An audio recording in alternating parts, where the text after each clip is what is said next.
महान गणितज्ञ रामानुजन की धुन। रामानुजन का जन्म एक गरीब परिवार में 22 दिसंबर 1887 को तमिलनाडु के इरोड कस्बे में हुआ था। उनके पिता एक साड़ी की दुकान पर क्लर्क का काम करते थे। रामानुजन के जीवन पर उनकी मां का बहुत प्रभाव था। जब वे 11 वर्ष के थे तो उन्होंने एस.एल. लोनी द्वारा लिखित गणित की किताब की पूरी मास्टरी कर ली थी। गणित का ज्ञान तो जैसे उन्हें ईश्वर के यहाँ से ही मिला था।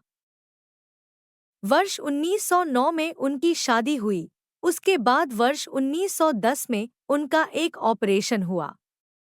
घरवालों के पास उनके ऑपरेशन हेतु पर्याप्त राशि नहीं थी। एक डॉक्टर ने उनका मुफ्त में यह ऑपरेशन किया था। इस ऑपरेशन के बाद रामानुजन नौकरी की तलाश में जुट गए। वे मद्रास में जगह-जगह नौकरी के लिए घूमे। इसके लिए उन्होंने ट्यूशन भी किए। वे पुनः बीमार पड़ गए। इसी बीच वे गणित में अपना कार्य करते रहे। ठीक होने के बाद उनका संपर्क नेल्लौर के जिला कलेक्टर रामचंद्र राव से हुआ। वह रामानुजन के गणित में कार्य से बेहद प्रभावित हुए। उन्होंने रामानुजन की आर्थिक मदद भी की। वर्ष 1912 में उन्हें मद्रास में चीफ अकाउंटेंट के ऑफिस में क्लर्क की नौकरी भी मिल गई। वे ऑफिस का कार्य जल्दी पूरा करने के बाद गणित का रिसर्च करते रहते। इसके बाद वे इंग्लैंड चले गए। वहां उनके कार्य को खूब प्रशंसा मिली। उनके गणित के अनूठे ज्ञान को खूब सराहना मिली। वर्ष 1918 में उन्हें ट्रिनिटी कॉलेज कैम्ब्रिज का fellow of Trinity college Cambridge चुना गया। वह अभ्यास की शक्ति का महत्व। प्राचीन समय में विद्यार्थी गुरुकुल में रहकर ही पढ़ा करते थे। बच्चे को शिक्षा ग्रहण करने के लिए गुरुकुल में भेजा जाता था। बच्चे गुरुकुल में गुरु के सानिध्य में आश्रम की देखभाल किया करते थे और अध्ययन भी किया करते थे। वरदराज को भी सभी की तरह गुरुकुल भेज दिया गया।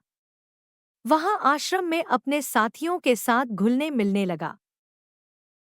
लेकिन वह पढ़ने में बहुत ही कमजोर था। गुरुजी की कोई भी बात उसके बहुत कम समझ में आती थी। इस कारण सभी के बीच वह उपहास का कारण बनता है। उसके सारे साथी अगली कक्षा में चले गए लेकिन वो आगे नहीं बढ़ पाया। गुरुजी जी ने भी आखिर हार मानकर उसे बोला, बेटा वरदराज, मैंने सारे प्रयास करके देख लिए हैं। अब यही उचित होगा कि तुम यहाँ अपना समय बर्बाद मत करो। अपने घर चले जाओ और घरवालों की काम में मदद करो। वरदराज ने भी सोचा कि शायद विद्या मेरी किस्मत में नहीं है और भारी मन से गुरुकुल से घर के लिए निकल गया। दोपहर का समय था। रास्ते में उसे प्यास लगने लगी। इधर उधर देखने पर उसने पाया कि थोड़ी दूर पर ही कुछ महिलाएं कुएं से पानी भर रही थी। वह कुएं के पास गया। वहां पत्थरों पर रस्सी के आने जाने से निशान बने हुए थे, तो उसने महिलाओं से पूछा, यह निशान आपने कैसे बनाए? तो एक महिला ने जवाब दिया, बेटे यह निशान हमने नहीं बनाए। यह तो पानी खींचते समय इस कोमल रस्सी के बार बार आने जाने से ठोस पत्थर पर भी ऐसे निशान बन गए हैं। वरदराज सोच में पड़ गया।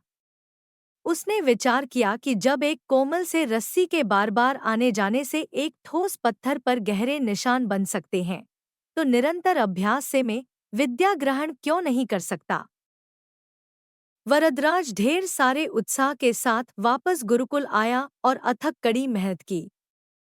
गुरुजी ने भी खुश होकर भरपूर सहयोग किया।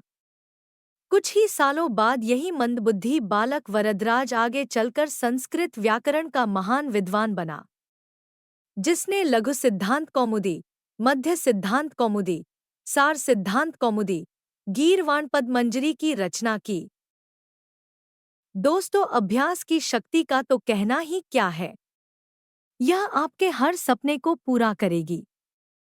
अभ्यास बहुत जरूरी है, चाहे वो खेल में हो या पढ़ाई में या किसी और चीज में।